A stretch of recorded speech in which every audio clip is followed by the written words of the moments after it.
Hi, everybody. Welcome to another edition of Too Opinionated. So excited today. I've got musicians Moksha and Jemal of HuDost. So welcome to the both of you. Thank Hello. you. Let's How start here. opinionated? I want to know how opinionated is Oh. too opinionated. Well, so my son and I started this podcast, and you know our regular viewers and listeners will know this is true. But so we thought Too Opinionated would be a great name for a podcast. You got the generational thing, you know, father, son. And then two things happened. One, he decided he'd rather work behind the camera. So he does all the hard stuff, you know, the editing stuff. And then two, we figured out neither one of us is that opinionated. We both agree on everything. Well, just because you agree on everything doesn't mean you're not too opinionated. Well, that's true. I guess sometimes we have strong opinions. We just, you know, we were kind of expecting it to be more of a little argumentative between two of us. No, we agreed on everything. Well, we'll do our best today. That's right. You help out and be opinionated today. Okay. I'll try to be, being Canadian, I try to be appropriately inappropriate. Okay. Know what I'm saying? Yeah. Yes, but you also, you know, the reputation is that you're very nice. Oh, I know. As it was Canadian.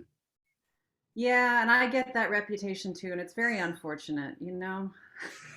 So before we got on camera, we were going off on tangents that we were kind of laughing about because they were just ridiculous.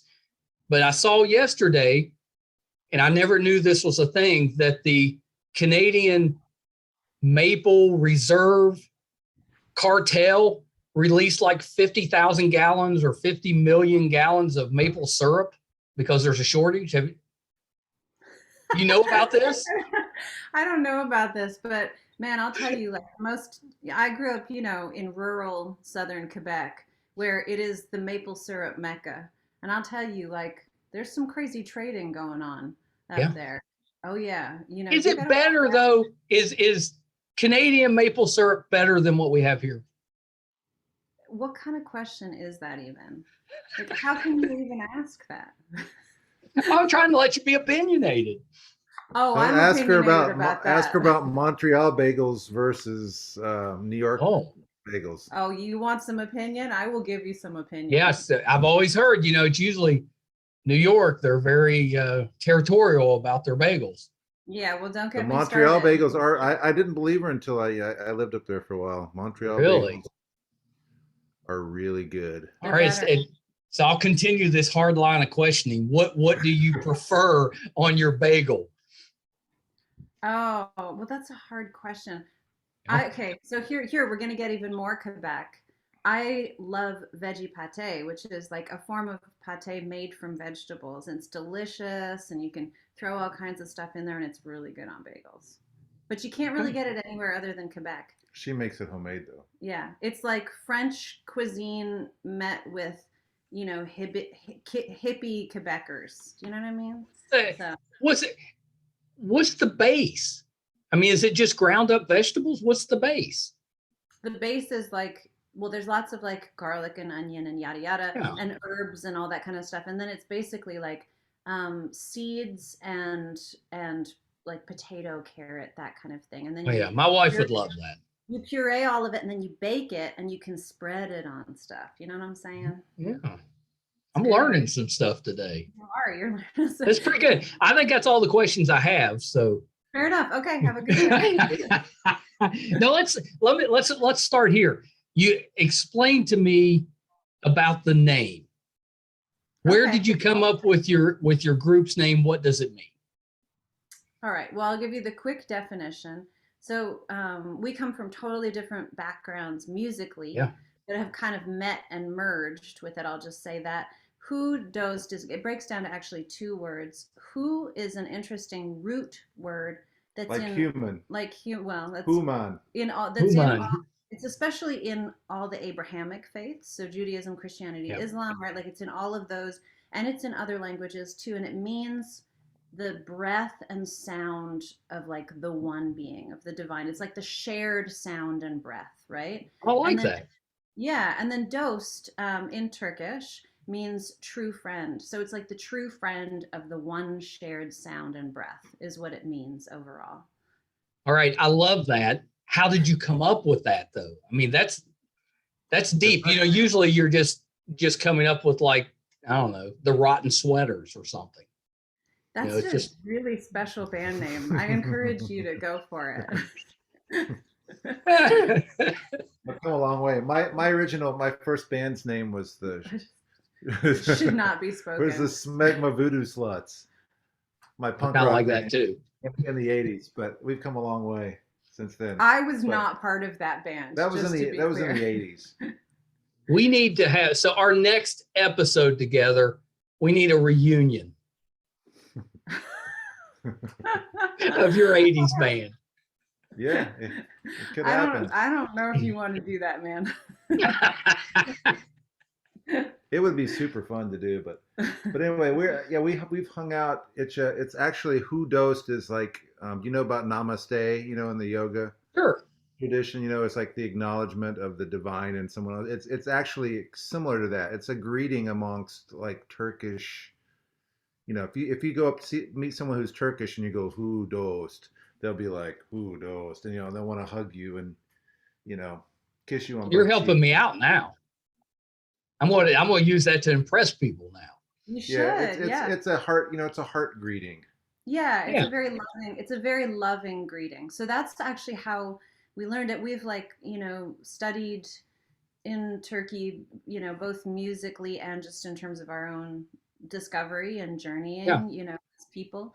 That's some of my background too, you know, in terms of how I've learned, you know, on various levels, musically and even academically a little bit. And so that's a big part of what's kind of like an undercurrent of our music. Even if our music is entirely songs written in English, like our new album that we just put out, there's always going to be some of the music training that's kind of sneaky under there is some of that, you know, in terms of what we learned. So so the entire family has been listening to your music all week, because that's what we do when I'm getting ready to have a guest on. Love it. It's so good. And I like the fact that some of your songs are very peppy, some of them are a little more mellow, all of them have a message, and and there's some variety, so it's really good. And I can tell you that the very scientific method I have for telling if somebody is actually good or not with their music is I play it for the grandkids. If they start stomping around, it's good. If they just wander off, maybe not. We had some stomping around. That's awesome. Well, like we mentioned before, we have an 8-year-old son, and he is totally our barometer. Like the songs you know, if we're in the mixing process or whatever, and he's been around the writing of these songs and that kind of thing, the songs that we catch him singing on his own or like jamming out to as we're working on them, we're like, okay, thank you. That's our Sometimes indicator. He'll be like, that's not so good. Or even on social media too, like we'll do a TikTok, he goes, that's a lame TikTok. Yeah. Don't post that, you know, like, we're like, all right. That's a pretty good barometer, because he's not going to lie to you. He's going to tell you straight up. Yeah, kids are the best because they're honest, but not from a hurtful place. They're just honest, you know, and that's what's amazing about kids, especially at that age. My granddaughter, I was telling you, I was babysitting her today. So she was singing along, and she turns 2 next week. So she's saying words, but it's mostly you got to interpret a little bit, but you could get the melody a little bit in it. But hers was Rise Together. That's the one she liked. Oh. She was singing along. What's that? Yeah, that's from our last album. Yeah, that came. I want to get that right. So that was Of Water plus Mercy. Of Water and Mercy. Yeah. Of Water and Mercy. Okay. Stylistically with the plus sign, but yeah, we're special. Yeah. that's You're artistic. Yes. Yes. Yeah, I really love that song and how it turned out, and that entire album. I know we got to talk about the new album, which is also terrific, but that entire album, the previous one, so good. And it kind of, would you say that album is the one that kind of brought you guys some recognition to where you became, known within your genre? We have various genres. Yeah, that's one of our You really problems. do. We are, to be inappropriate, we are, very musically slutty in Genre terms of slutty. our genres. Genre hose. Genre hose, and we do all kinds of collaborations that are very slutty with all kinds of different musicians, Right. and that brings sort of like different elements into the fold. But Yeah, before Of Water and Mercy, we did a record. We did two records. Like we did a Sufi Kirtan, which is all like chants from different faiths and things like Nice. that. yeah, There's no English lyrics on it at all. So, we were already, we got some, yeah, we were got a different realm of recognition with for that, that one. And then we also Yeah, did, I don't know if you remember the band The Church. of course. Yeah, we did Yeah. a collaborative record with Steve Kilbey, the lead singer of The Church, around that same time as well, which is also very weird and experimental. And John Anderson from Yes sings on one of the songs too on that record. So it's got The Church, Moksha, and John Anderson. So, I mean, that's, we're just all I'm gonna have to see now that one I should play because my stepson, huge Yes fan. He would probably enjoy that one. yeah. I'm a big Yes fan. I was, Yeah. Church was, one of my favorite bands growing up as well. Yeah. So Yeah. the point of that all is like, there's been levels of, we've been doing it for a long time. And then when Right. Water and Mercies, when we collaborated and worked with Dan Hasseltine and the guys from Jars of Clay, which kind of opened us up to a whole other group of people. So Yeah, which they're a big part of this our new album too. Yeah. And they've been really wonderful, as easy to musicians work and with. friends in our lives. But I will say, in terms of Water and Mercy, I will say that for me, I felt like it was a big breakthrough as a songwriter. On the recognition front, like, I mean, yes, like you probably saw, we won an independent music award for it. Did see that. Yeah, and I mean, and more than that, there were other awards and stuff too. But like for me on that front, I felt like I came to a place in my songwriting where I didn't feel intense attachment to what I was writing, and as a result, was able to like really work on the songs in a different way than I ever had, and be willing to shift and like play with them and really like craft them in a way that I never had before. And I think I gave more thought to the lyrics than I ever had previously. So for me, it was like, and I think that carried through into our new album too. But I'll just share of my own personal experience. It was like, I definitely experienced growth with that album. And production wise as well. yeah, production wise as well. We just challenged ourselves in new ways as songwriters with it. And I'll say that like the guys from Jars of Clay were really encouraging in that process too. So that was, Yeah, that's great. pretty great. Is it difficult? I could not write songs. There's no way. But if you're writing songs, is it difficult to kind of give up a little bit, to be kind of flexible and give up a little bit of the ownership on it so that you can come up with the best version of the song? Because I think I'd have trouble with that. If I wrote something, I'd be like, no, this is the way it is. This is the only way we can do it.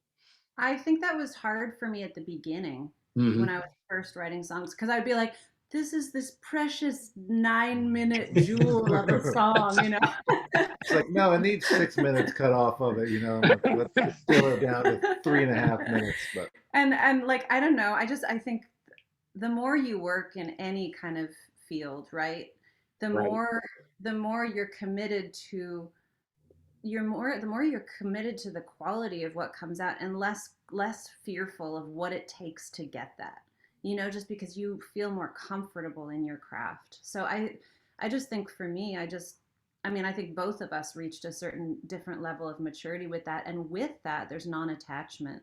I think attachment can get dangerous because it can be limiting, whereas non-attachment is very freeing in it.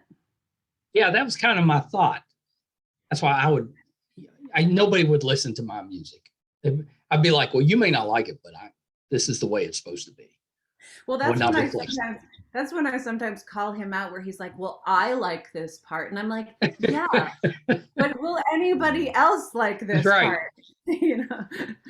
So it's a fine balance though. It is a fine balance. And there every now and then there'll be something, for example, that feels really tender to me in a song that I'll be like, I just can't let go of that. And I just hope that other people feel what I feel with it, you know? So sometimes there does have to be respect of that feeling.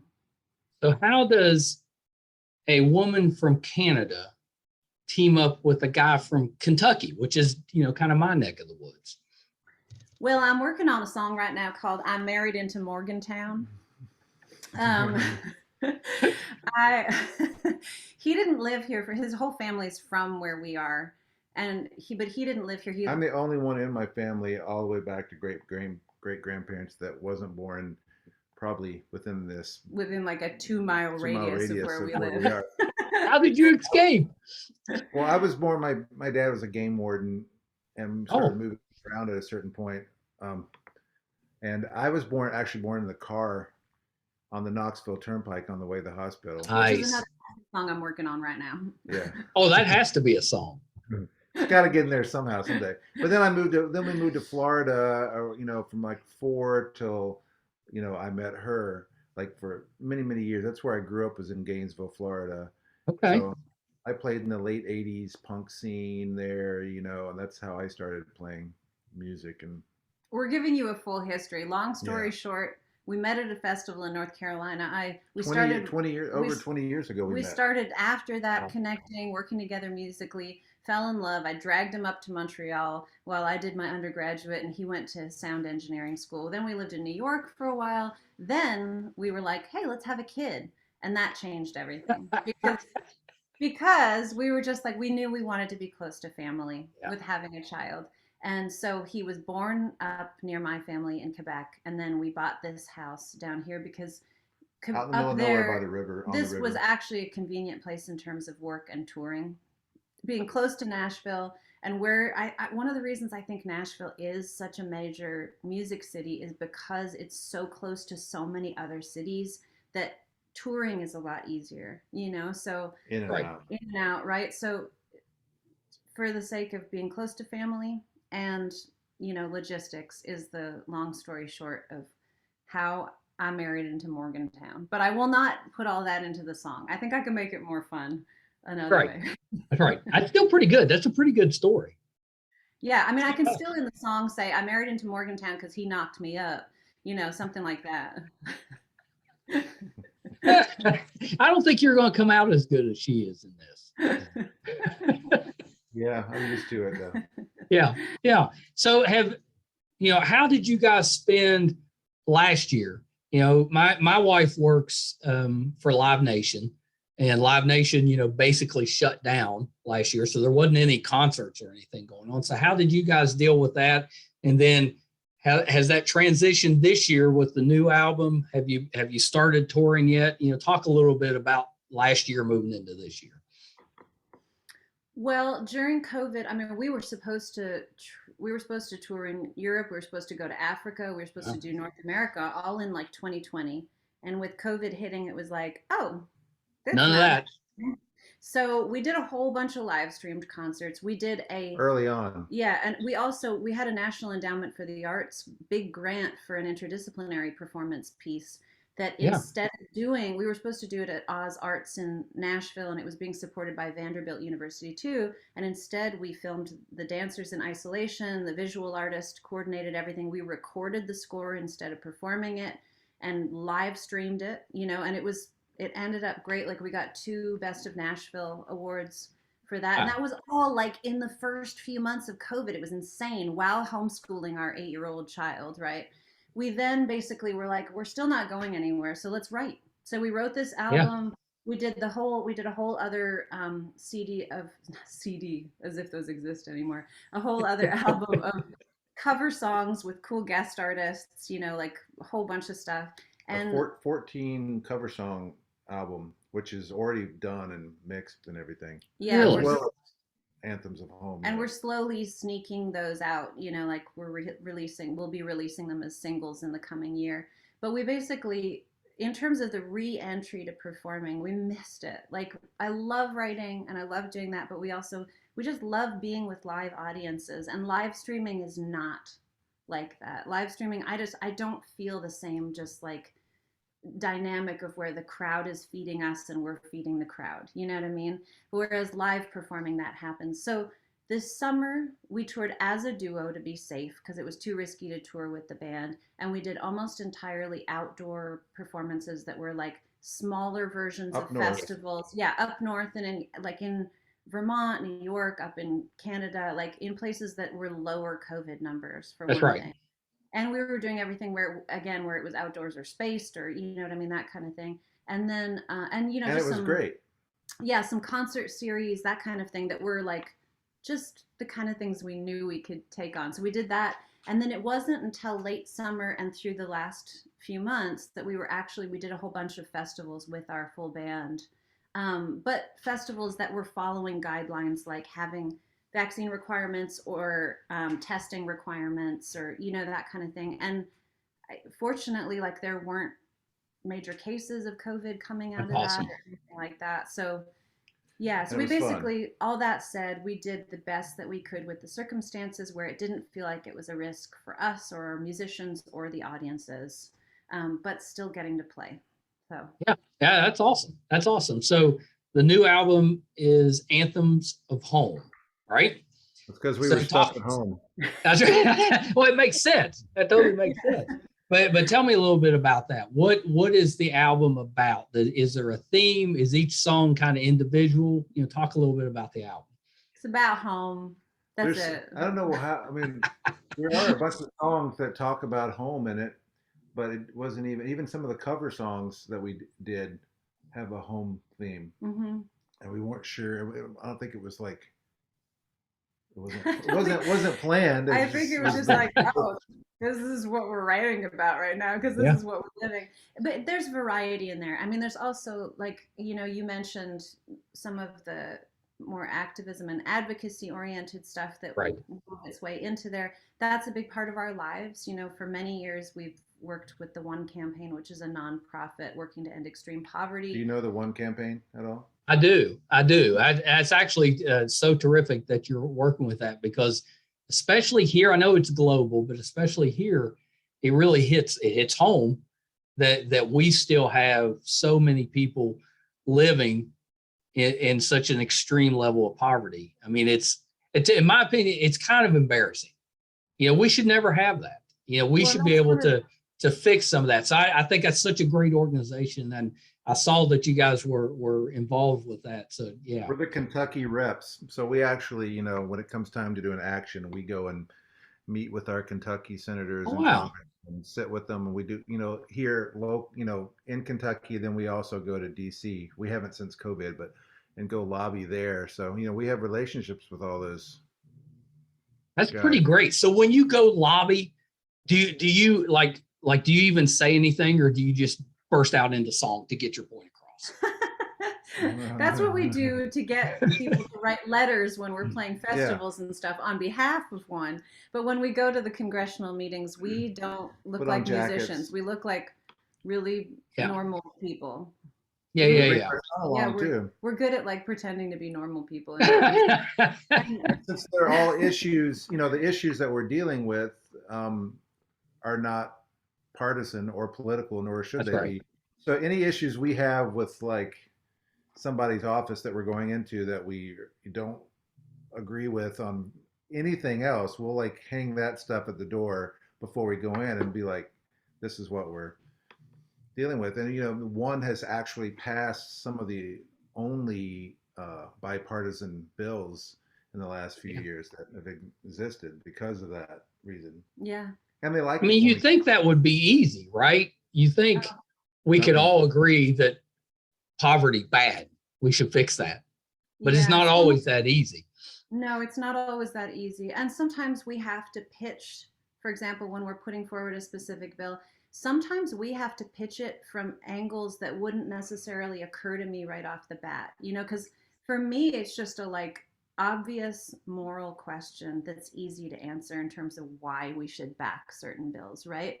But for some, they need to hear why, for example, in the long run, it would be beneficial economically for the US to take these different stances, right? So I have to learn a lot of facts around these things. We both do, in terms of how to pitch it from multiple angles so we can really like get the perspectives of others. And sometimes we have to make it seem like it was their idea too. Yeah. We come in and like say this kind of stuff, and then that by the end of the conversation, they'll be like, "Well, I think blah blah blah." They'll say the exact same thing back to us, and we'll be like, "That's brilliant. That's amazing. Yes, do that. What? I can't believe you came up with that." That's the parent in you. Yes. Oh, that's brilliant. Do you find is it like when you go into those situations, are you met pretty openly? Because I know sometimes, when you say the word activist, sometimes that can have a negative connotation with some people. Do they take you in a kind of a positive way, or is it more guarded and you have to work your way into that? Most do. There are a few specific people that we won't mention unless you really want us to, that seem to be, just close to the idea. But I will just say, like, let's just put it this way, in terms of our local representatives, they have been very receptive and actually really like followed the guidance that we've given, or just we don't yell at them either. No. I mean, the thing is, like, no, that's the thing. Like, we go, yeah, you can hold that thought, but like when we go and do lobby day, like once a year, one reps from every state come and lobby the same day, and so every senator and every congressman is met. So we flood Capitol Hill with people in one shirts, and they actually, people on both sides of the aisle will be stopping and let's get a photo, and they want to be associated because we're bringing we come in with data and facts. We're not like yelling. We're pleasant. We're not like asking them for money. But we're presenting stuff. So they actually, look forward to when people come there. Yeah. And even some of these old school guys that are like, it's Bono's organization, and like you walk into some of these guys that have been in Congress for many, many years, and they're, smoking their cigars and like, I like that Bono boy. He's got conviction. I don't know about his music, but like they like him, Yeah, that's great. I think that's some of the power of being in the position where you're speaking up on behalf of people you don't even necessarily know, and around issues that, like, it's issues that we're not necessarily affected directly by, but we're in a position where we feel like we can do things that are better for others. We can make changes that are better for others, right? And that's kind of unique. And I understand why, like, a lot of people who are putting forward bills or various things, I understand why they're super angry. But speaking to, trying to convince people through anger is not the most effective way to actually elicit change. So our experience is that polite persistence is the way to actually shift things. Yeah. Well, and that makes sense. Much easier to, kind of prod in a positive way than pull people along. Yeah, that totally makes sense. What was your song that was based on getting younger people out to vote? Our Words Will Be Louder. And for that, actually, speaking of nonprofit organizations, with that one, we partnered up with Reverend Barber and the Poor People's Campaign. And all of the money that came in from that song benefited the Poor People's Campaign. But we also it was, a really wonderful collaboration. We brought in all these other artists. I don't know if you saw the video for it, but we have, we have a bunch of really awesome people on there, including like even, Kevin Hearn was part of it. Kevin Hearn from the Bare Naked Ladies is a guest person, and then Kevin Clash created. He's Elmo, right? The puppet Elmo, and he created like an activist puppet for it, and there's a whole bunch of people on it, Jars of Clay and Cy Kernan from the Fix, and various people, but. It was loaded. Yeah, it had Gangsta Grass on it. They're awesome. And, they're pretty good. Brought in all these people that like could be, because it was about the power of collective voice, you know? Yeah. And so we were like, we can't do this alone. Even if we've created this song, we need to bring in all these other people also speaking up in this time. And so we got all those other people involved. And for anybody who hasn't seen the video, go check it out. I mean, it was inspiring for us to work on it, even if we were the people behind it, you know? The song and the video, it all happened really fast too. Yeah.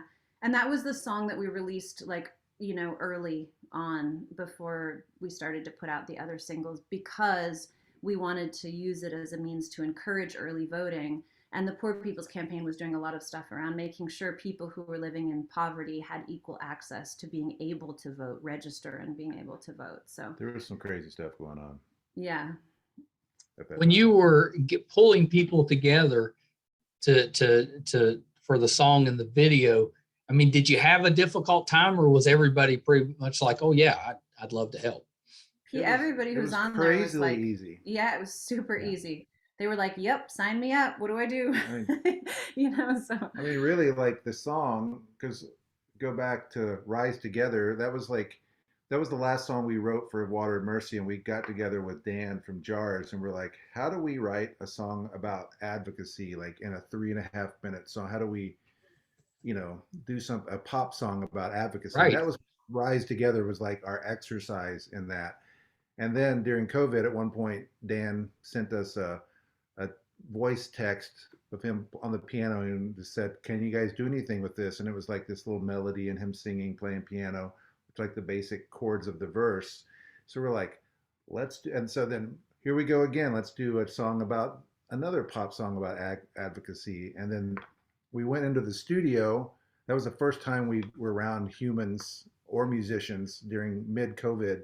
There's one point, I don't know when it was exactly, but there was one part in COVID where it was like, we think it's getting better. I don't know if you remember. So maybe we can go out in public again. So we went, and we were masked and we were safe, but we went and did that song live. It wasn't even fully written yet. And we worked, that was one of those things like she was talking about earlier. We were unattached. Everybody threw in ideas. Dan threw in more ideas. Christy Lene. And that song just was created in the studio that day. And then we're like, by the end of the day, we said, let's get a choir on this song. And then the choir turned into, let's get a bunch of people on the song. Let's get a bunch of people in the video. And then it just, one idea, as soon as an idea seemed to come, it happened. It's awesome. That one, it's so well done. And the video is a lot of fun too, because you get to see the different people and the puppet. And the puppet. Yeah. It was super fun to play. And then we, you know, the cream of the whole thing at the end was like, when we wanted to tie it into some kind of organization, advocacy organization, we didn't really want to tie it into, one doesn't ask for money. So we're like, what's a, you know, organization that will do it? And we, you know, realized that we've done work with the Poor People's Campaign before. And I don't know if you know Reverend Barber, he's work at all? I do know of Reverend Barber, but no, I don't know him personally.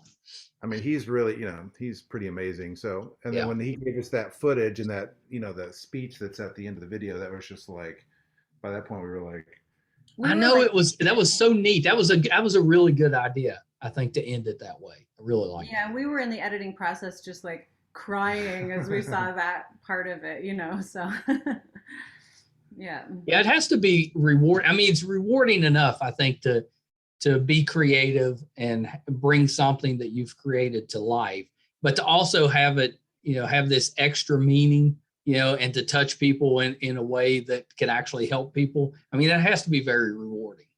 Yeah, it's very rewarding. There's like a certain amount of, I don't know, actual fulfillment in a process like that. So yeah, we're really grateful for it. Do you have a favorite song for the new album? That's hard. I mean, I honestly, so I don't know. I like Home is Bigger Than Us, which was the song that we released on release day. Have you seen that video yet? I have. Yeah, I watched that today. It's really mellow. Really good. Really good. It's really mellow, but it just kind of encapsulates a lot of the vibe. Yeah. Yeah. It's the statement for our last 2 years. You know, that song is. But I like Beat the Drum a lot too, and I especially like the video for Beat the Drum. Beat the Drum was the first video that I watched. That was the first one. I think that's what comes up. Like when you go to your YouTube channel, I think that one was, for me, that's what came up. Love that one. And then it just kind of went from there. And that was super fun working with the dancers on it, and, you know, having that kind of involvement. And it was crazy working with the dancers because Rebecca Steinberg, she's a really awesome choreographer, and she, you know, helped with that process. But because of COVID stuff, we were doing the rehearsals by Zoom with the dancers. That's not easy. WKU dancers. No, it's not really even possible. And we had it all plotted out. We had it all, they were all like students or alumni, actually. And I teach at WKU, so they were part of that program. And they basically, like, we had it all plotted out where we'd have to have them in groups of ones that had isolated together and all of this stuff. And then it came out like the day before the shoot. They were like, we're all vaccinated, so we could suddenly kind of go. And that was when we didn't know there was going to be other varieties, et cetera. So we were like, oh my gosh, we can actually film all together. So it was, you know, an exciting process with it. But yeah, I love how that turned out. And it was, you know, filmed literally in our backyard. That's the Green River that's right behind us. Really? Yeah, so it was wonderful to do it in that way. Yeah, that's terrific. It's such a great album. I also liked, and I don't know, you'll have to tell me if this, because I listened to so many, I'm not sure which album they went to, but I also like Burning Church. So that was from Of Water and Mercy. Yeah, that was a good one too. I like that video too. Yeah, that was a great video to do. And I mean, for both of those, like, I was kind of the creative director behind both of those and did all the preparation of the art props and everything that's used and did the kind of storyboarding for those. But that said, then worked with really great videographers who helped us really, you know, put those concepts into an amazing, you know, an amazing final form. So yeah, I really love your music because it's, you know, we talked earlier, it really, it's hard to pin down exactly what genre you're listening to because it covers a bunch of them. I mean, there's a little bit of folk, you can hear some folk, there's some rock. You know, I wasn't going to say pop, but then when you said pop, I was like, yeah, it was kind of poppy. I've been calling it electric folk in the last while. I like that. Retro pop, art rock. I like that too. I mean, I'm an 80s guy, you know, so I mean, there are some, you know, I still like arpeggiators and putting synthesizers and putting, you know, that kind of thing. We need more of that. The 80s were such a great decade for music. Especially the early 80s, you know. Yeah. Or 83, 84 were like golden years. 1982 was an amazing year. I just want to say. That's when she was born. I was, let's see, 82. I was probably entering, I don't know, I may have been about 8th grade. I was going to say entering high school, but I may have been 8th grade. Fair enough. Sounds like the 80s were pretty great. So you were more, my wife, she was a 90s teenager. So you were a 90s teenager. Yeah. 90s weren't bad either. Not so bad. Hey. I had, so my oldest was born in the 90s and she absolutely loved all the boy bands, Britney Spears. So that's what was playing nonstop. So now I was listening to. Well, yeah, right. But you know, she was little. So but now, you know, to my embarrassment, anytime one of those NSYNC songs or Britney Spears comes on, I'm like, And then I'm like, what are you doing? But it's in there.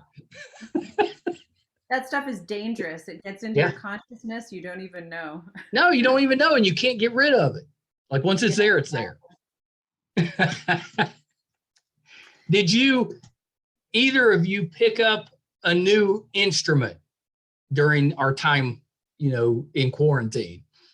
Does being a homeschooling parent count as an instrument? It counts. Yeah, that counts. That's not easy. I mean, I got better at production and I've gotten better at, you know, I've done some of the editing on the videos and stuff like that too, which I've gotten, you know, That's a good skill. Yeah.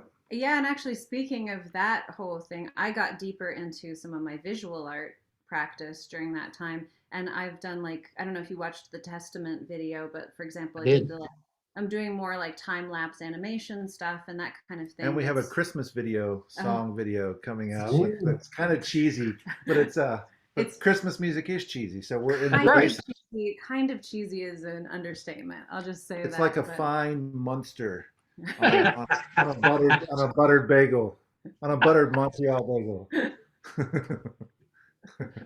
Oh, that's terrific. So when is that one coming out?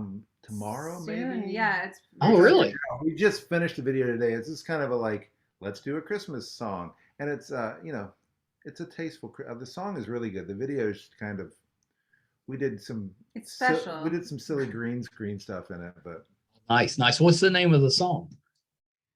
It's actually like based on the traditional In a Bleak Midwinter. In the Bleak Midwinter. But we shifted a little bit. Like I sort of rewrote the final verse for it, and so it's definitely our own take. We added some interesting chord changes and stuff to it. Yeah. Pretty great. I'll look forward to that one. That's pretty good. That's pretty good. So you've got. Did I hear you right earlier? It said you've got like a whole other album of cover songs waiting to be released. Yeah, everything from Duran Duran to the Bee Gees to Springsteen to U2, Depeche Mode. And what's the? Oh yeah, see, you're hitting some groups. What's your Bee Gees song? What song are you doing? Nights on Broadway. Oh, we went for and it.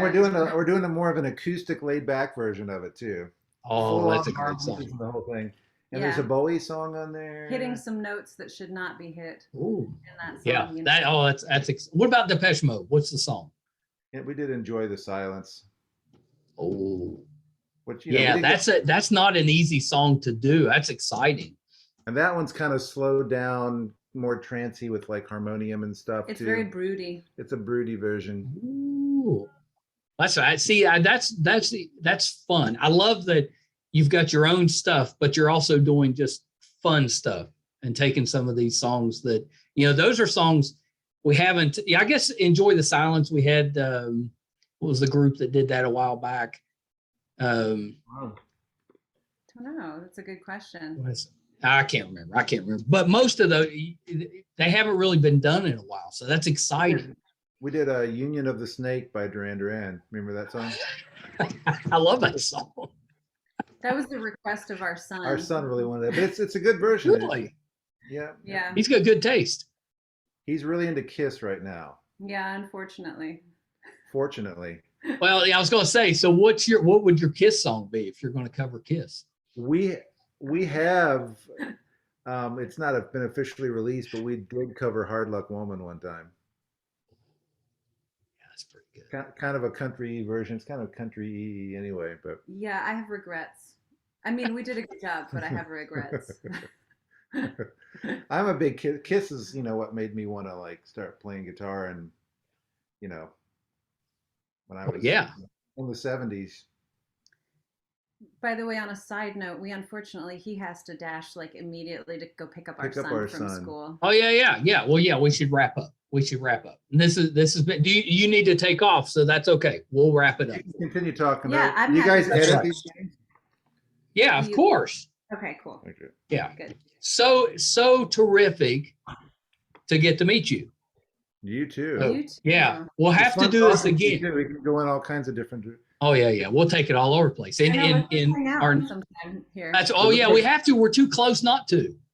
By your backdrop too, man. We didn't even get to talk about Star Wars or Star Trek or. I'm a nerdy guy, so yeah. Or Marvel. It's hard too. We're all. I'm all in on Marvel and Star Wars and. We're unashamed nerds too. So. Oh, you'll fit right in with us then. There you go. So part 2, we know what we're talking about. No music, it's all nerds. Yeah, I'm on board. Yeah, deep Marvel lore. I'm all into the Marvel thing. Oh yeah, I'm an ex comic book store owner. That's what I was doing in the 90s. So I can talk that stuff all day long. But yeah, well go get your son, and we'll wrap it up. Yeah, I'm old school Fantastic Four, Inhumans, and Galactus, and that's my jam. Okay, I know you got to go, but Galactus has got a new herald that is kind of ridiculous. So his new herald now is Khazar. I'm not sure which one is Khazar. Khazar was the guy that was from the Savage Land that kind of looks like Tarzan. I don't know if you remember him from the 80s. He showed up in the early events, some of the Avengers stuff. Yeah. Well, that's weird. It's pretty weird. I don't know. But there you go. That'll give us a topic. They need to bring Galactus and the Fantastic Four into the MCU. We're going to get there. All right, now we can really talk about what's happening. Oh, he's back. Never mind. Now we get the deep interview, right? Now we get the in-depth dirt. Sorry about that. Hey, that's okay. That's the part with Zoom and podcasting. That's the great part about podcast listeners. They get all that. They're very flexible. I know, right? It's just real. You got to do that stuff. Yeah. You got to go get the boy. No, this has been so terrific. I've had so much fun, and we definitely, there's so much more we can talk about. So we got to do this again. Maybe we can do it in person at some point. We're not that far apart. I would love that. That'd be really fun. Yeah. We'll bring you guys into the studio. We'll do a little, I say you can do a jam session, but it's one of those like everybody in our family is musical except me. So I'll be the audience. You guys can do the hard stuff. Can you handle a shaker? Maybe. I don't even know. Maybe. If you ask my wife, she'd probably say no, but I could give it a go. So before I let you go, though, I wanted to ask you, because you're also an artist. I am, yeah. Yeah. So what's your medium? Well, I'm slutty in terms of mediums too. I do love doing, just sort of more standard painting and drawing and that kind of thing, but I tend to work more in terms of like performance and interactive art and sound video installation type of work. So explain that. What is that? Yeah. So, I think we think of sound and video primarily through the mediums of music or film or that kind of thing, right? But they can certainly be the kind of things that are integrated both into live performance, right? In terms of having that be an element of what's done through live performance, or they can function as like installation art within a space, right? Where you can actually, for example, even interact with the sound or the video that's happening within a space, right? And so I think we can approach them from that perspective. And I really like to do artwork where it's not just, oh, here's the viewer and here's the artwork. I like to do artwork where the artwork and the viewer become an integrated experience. I love that. My wife would love that. Awesome. She's very artistic. She would love that. That's unique. I mean, it's probably not. I'm not the most artistic person, but it sounds unique to me. I've never really heard someone describe it that way. I mean, it sounds awesome. Yeah, I mean, I personally think it's just sort of it's the evolution of artwork to some extent, not to diminish just things like standard painting and sculpture and stuff. Those are just beautiful, and they're, I think, a necessary part of it too. But I do think that in terms of using newer and developing mediums is kind of like the natural evolution of what art can do and how it can function. So. Pretty awesome. We recently went and saw the Van Gogh interactive live. I mean, would that be an example of that type of art? That's kind of an example of it. Yeah. I mean, where you're experiencing it in a way that you wouldn't just looking at paintings, right? Yeah. Yeah, it was pretty neat because it's we're kind of immersed in it. It's coming. It's even the floor was changing, to different paintings and stuff. It's all around. Yeah, and with that, it automatically becomes a personal experience, right? You can't separate yourself from the artwork. So it's, just much more of an integrated form. Wagner back in the day, he, I have mixed emotions about who he was in terms of political leanings. Well, that's right. That's right. But ignoring that. Ignoring that, he had the incredible concept of the Gesamtkunstwerk, if you can say that. And it means I cannot, but what does that mean? Yeah. it means the total work of art. So for example, like opera up until that point had been doing it where, right, there's the composer and then there's somebody else doing all of the concept of what the play is. And then there's someone else doing all the concept of what the what the scenery is, and et cetera, right? So it's like this thing where especially the musician has a separate role from it, right? And his concept of the Gesamtkunstwerk was that there's one person who gets to have the overall vision of an integrated experience for the audience, right? And so that was kind of, I mean, at least in terms of in terms of what art is now, that was probably like kind of the birth of that era, right? And so, I mean, that's my ideal, especially as even integrating performance with, like performance as music, but performance that extends beyond music with these other tactile elements included in it. So I love that. Give me a massive budget and I will be good to go. Yeah, I was going to say that we need to get you something to work with. Right? Thank you.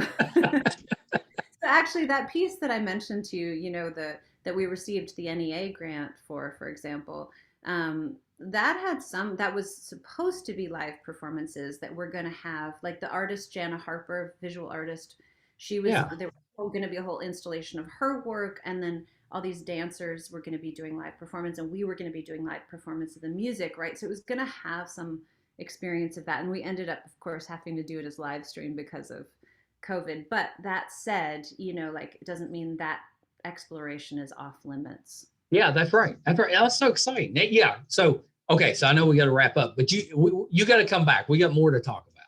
Absolutely. Maybe we'll interview you next time. Hey, that would be awesome. Nobody would watch, but that would be so great. Yes. Oh, hang on just 1 second. Okay. I didn't know it was going to go this long, and the UPS is at the door. Just a second. Yeah. Go get the UPS. What she's saying is that, as usual, I talk too much. This has been so much fun. It's been so much fun. I hope you guys are enjoying as we're waiting for her to run back. Nice job. No, I was saying as you walked out, I was like, what she's saying is that I need to shut up. Wrap this up. No. I actually, if anything, I will say this is between us and maybe your listeners. But like other interviews, we've done this before. It's like half an hour. Okay, cool, we're done. But this has been really fun conversation. It's the kind of thing that could probably go on. Yeah, that's the good and the bad with these interviews, because I really try to make it a conversation, but it's hard to cut conversations short. I know. So they tend to go on. But before I let you go, let's go through your social media stuff. Where can we find you on social media? Thank you. So of course we're on everything. We're on Facebook, Instagram, TikTok, Twitter, Spotify, SoundCloud, Apple, Amazon. We're everywhere. Everywhere you want to find us, you can. I'm impressed that you're on TikTok. That one's beyond me. Yeah, well, we've got some catching up to do. Let me just say that we were not early adopters with TikTok, right? But we're trying to. It takes some skill. Yeah, and there's some silly things that we've done on there. So that's good. That's shameless, good. Absolutely shameless. So. Well, and you've got a website as well. Absolutely, yes, which is just HuDost.com, and of course through that website you can find all of the other social media links and that kind of thing. Yeah, I found you guys on Instagram. It was pretty easy. Yeah. That's terrific. That's terrific. So the album is Anthems of Home, and it's out now. Yeah, baby. Yeah. So it's go exciting. Find it, take a listen, follow us, do all that jazz. Yeah, that absolutely. It's so good. Love the music, and the videos are really good. A lot of times, when you have somebody that you're like, that's a pretty good song, and then you watch the video, and I was like, I don't know about that. but their videos are really well done. A lot of surprises in them. Those are a form of visual art, right? Yeah. So that's like, I think that's one of the more current, you know, artistic mediums too, is that kind of thing, because it can be a really interesting, expressive tool. So, well, and you know, kid of the 80s, you know, I grew up with MTV and stuff. So I like the videos. Yeah, absolutely. Yeah. Yeah. Well, I mean, I get to be the like artistic director behind those, and not on all of them, but on a lot of them, he did the like editing end of things too. So we're, you know, it's a positive. I know you guys are such a good team. That's awesome. Yeah. That's really good. Because it would really, you know how like you read about bands that don't really like each other and they're constantly battling, you know, but they put out pretty good music. It would be really difficult if you're not just in the band, but you're living together if you didn't get along.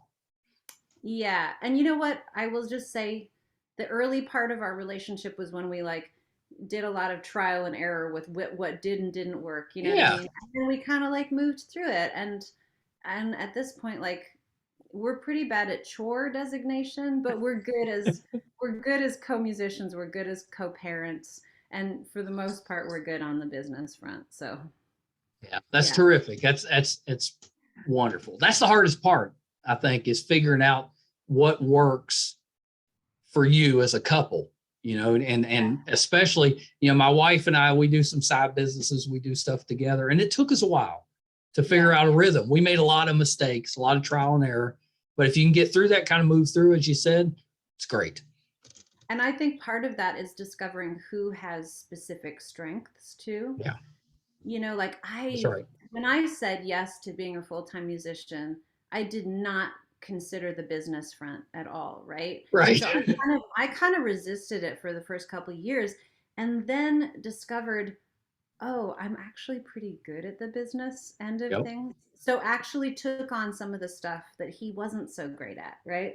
So, you know, you just have to. That's good. Yeah, it's trial and error. It's trial and error. That's terrific. Well, thank you so much for coming on the show today, and we definitely have to do it again, for sure.